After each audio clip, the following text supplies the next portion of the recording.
আমার শাশুড়ি আম্মা একটু অসুস্থ হয়ে পড়েছে, এই জন্য আমরা বাড়ি যাচ্ছি আর কি। আসসালামু আলাইকুম বন্ধুরা, সবাই কেমন আছেন? আশা করি ভালো আছেন।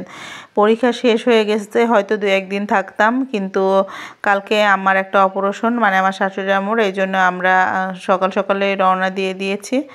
তো এখন প্রায় আপনার 10:30 কি 11টা এরকম বাজে। তো আমাদের এখান থেকে যেতে যেতে 2 ঘন্টা মতো প্রায় লাগবে। তো রওনা দিয়ে দিলাম। আর এই যে চলেও এসেছি, মানে আমার মার বাড়ির পাশেই আর কি এটা। সেখানে একটু জায়গা আছে, ওইখানে ওরা খেলাধুলা করছে, যেহেতু বিকেলে বাইরে বেড়ানো হয়েছিল একটু। আর তারপরে তো আমার 2 ছেলে অনেক দুষ্টামি করছে, মানে নানির বাড়ি দাদির বাড়ি কাছে হলে যা হয়। তো বিকেলে ওরা নানির বাড়ি আসছিল, আর এসে যে চিপস ভেজে দিয়েছে নানু, এখন খাইতে আছে। তারপরে সন্ধ্যার পরে চলে আসছে বাড়িতে। আর আমাদের এই যে বাড়িতে একটা কুটু আছে, সেই কুটুটা তো অনেক দুষ্টু। তাকে এই যে সোয়েটার পরানো হচ্ছে, যেহেতু শীত লাগছে, আর তাকে এখন সোয়েটার পরানো হচ্ছে। আর আমার ননদের খুবই আদরের এই কুটু, সে সব সময় তাকে কোলের মধ্যে করে নিয়ে ঘুমায়। আর এই যে সোয়েটার টোয়েটার পরে সে তো খুব খুশি, নড়াচড়া করতে পারতেছে না, এখন চুপ করে বসে আছে। আর এদিকে তো দাদুর সাথে দেখা হয়নি আমার 2 ছেলের, এই জন্য ওরা দাদুর সাথে দেখা করতে চলে আসছে।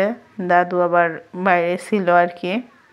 আর আমার ছেলের 2টার সাথে দেখা হয়নি আসার পরে, যেহেতু মা হলো অনেক ব্যস্ত, কালকে অপারেশন করবে। আর রাত্রে আমরা ঘুম থেকে উঠেই দেখি যে মা এই যে রান্না করতে শুরু করে দিয়েছে আমাদের জন্য কয়েক পদের খাবার। কারণ সে মানে আমরা যাতে 2 দিন না রান্না করা লাগে, এই জন্য সে সব ব্যবস্থা করে রাখছে আমাদের জন্য, চিন্তা করে সেইগুলি করছে। আর আমাদের যেন কষ্ট না হয়, এই জন্য সে কয়েক পদের রান্না টান্না করে রাখছে এরকম আর কি। আর এই যে খাওয়া দাওয়া মা সেরে ফেললো, এরপরে আর মা খেতে পারবে না, প্রায় 10টা বাজে। 10টার পরে আর মা কখনো একটু পানিও খেতে পারবে না বলছে। এই জন্য মা খেয়ে দিয়ে এই যে আমাদের জন্য আবার রান্না করছে, আর এখন বের হবে। এই জন্য নিহাল তার দাদুকে চুমো দিচ্ছে, দাদু উম্মা দিয়ে দাও। আর আমরা এখন এই যে সব রেডি হয়ে গেছি। মা তো অনেক কান্নাকাটি করছিল, আপনাদের ভাইয়াও মন টন খারাপ সবারই আর কি, আমার খালা শাশুড়িরাও সবাই কান্নাকাটি করছিল। হ্যাঁ, তারপরে এই যে আমরা এখন চলে যাচ্ছি আর কি, ডাক্তারের কাছে নিয়ে যাচ্ছি।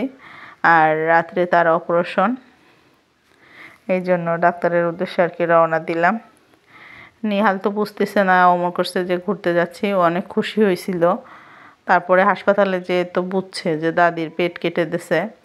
আর তখন বলতেছে যে দাদি তোমার পেট কাটছে, তো আমি তাদেরকে মারবো, এরকম করে বলছে। তো আমরা এই যে চলেও আসছি, আর এই কিছুক্ষণের মধ্যে অপারেশন করবে।